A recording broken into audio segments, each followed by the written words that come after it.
Olá, nesse vídeo eu estou encerrando a abordagem que estou fazendo sobre a estrutura dos tribunais de contas no Brasil e vou tratar da função do Tribunal Pleno, que é a instância máxima que compõe a estrutura dos TCs. Está aí, né? Então, no nosso edifício imaginário, ele ocupa o último pavimento, o pavimento superior, e é ele, então, que encabeça os tribunais de contas. Ele funciona como órgão diretivo dos tribunais de contas. O que faz essencialmente o Tribunal Pleno? Essencialmente, ele julga os processos. Prestação de contas, representações, denúncias, consultas, ele analisa aposentadorias, enfim. Ele é quem profere a decisão final. Mas também ele pode funcionar como uma instância saneadora máxima. Ou seja, assim como o relator saneia os processos, o tribunal também pode sanear esse processo. De tal forma que, se ele encontrar em determinado processo ainda dúvidas ou lacunas de informação que inviabilizem o julgamento desse processo, ele pode retornar esse processo para o relator para então ele corrigir a falha e posteriormente ser julgado novamente e apreciado pelo Tribunal Pleno. Então, essencialmente, o Tribunal Pleno é um órgão julgador e, excepcionalmente, ele é um órgão saneador de última instância.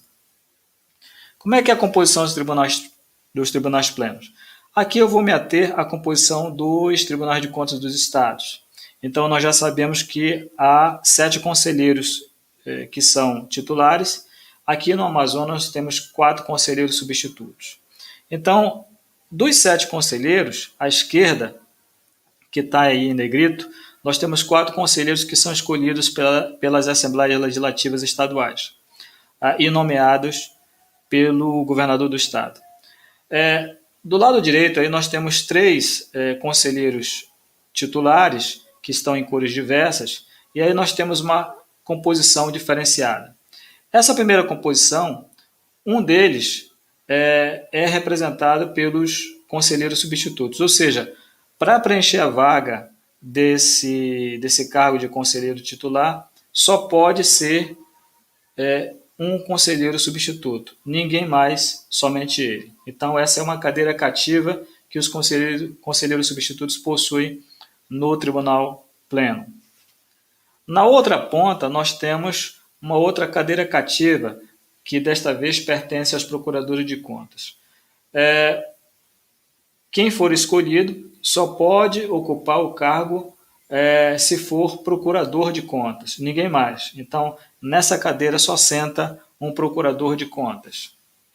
Por fim, nós temos uma vaga que é de livre escolha do governador. Então, o governador pode escolher qualquer um, inclusive um procurador de contas ou um conselheiro substituto, para sentar nessa cadeira. Então, ele escolhe e ele nomeia.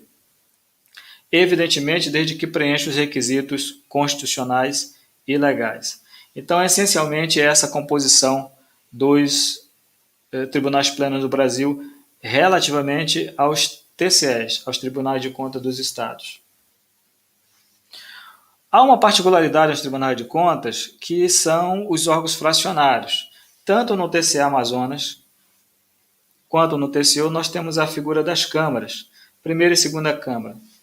Qual é a função dessas câmaras? Essas câmaras julgam processos de menor complexidade, tais como parcelas de convênios, aposentadorias, reformas, pensões, adiantamentos.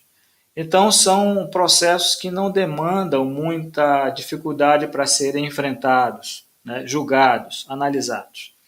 As questões mais complexas, então, são deixadas para o Tribunal Pleno, tanto no TCU quanto no TCE Amazonas. São as prestações de contas, as denúncias, as representações, as consultas. Então, esses processos têm um foro privativo, que é da competência do Tribunal Pleno.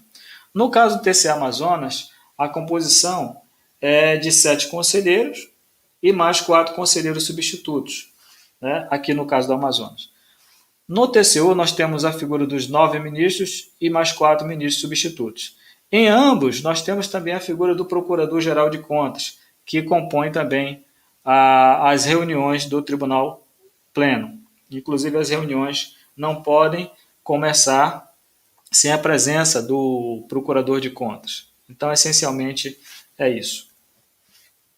Eu vou passar agora em revista, rapidamente, mostrando para vocês quem é que atualmente ocupa a função de conselheiro no TCE Amazonas, conselheiros titulares. São todos esses aí, né? Conselheiro Iara, o conselheiro Josué Cláudio Souza Neto, conselheiro Júlio Cabral, conselheiro Mário de Mello, enfim, todos esses que estão aí compõem o colegiado do Tribunal de Contas do Estado do Amazonas.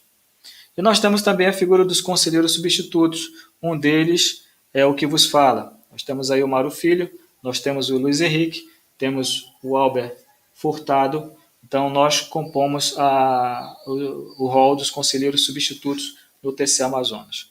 No TCU também não é diferente. Nós temos a figura dos ministros titulares, são 9 ministros, temos aí o ministro Raimundo Carreiro, Jorge Oliveira, ministro Haroldo Cedrais, ministro Augusto Nardes, ministro Benjamin Zimmerli, que inclusive é egresso do cargo de ministro substituto, e temos a figura dos conselheiros substitutos, aí, ministro Benquerer, Marcos Benquerer, ministro Augusto Sherman, ministro André Luiz, que inclusive se aposentou agora recentemente, e o ministro Verda de Oliveira. Então, esses compõem os ministros substitutos no TCU. Pessoal, é isso que eu tinha para vocês. Eu espero que vocês tenham gostado dessa abordagem. Finalizo aqui, então, os meus comentários sobre a estrutura dos tribunais de contas no Brasil. Espero que você tenha aprendido, conhecido um pouco mais sobre como é que eles funcionam. Já te convido a você para se inscrever no meu canal, curtir aí os vídeos e me ajude a compartilhar conhecimento, que é uma das coisas que eu mais gosto de fazer. Tá bom? Até uma próxima oportunidade. Um grande abraço, muito obrigado pela atenção dispensada.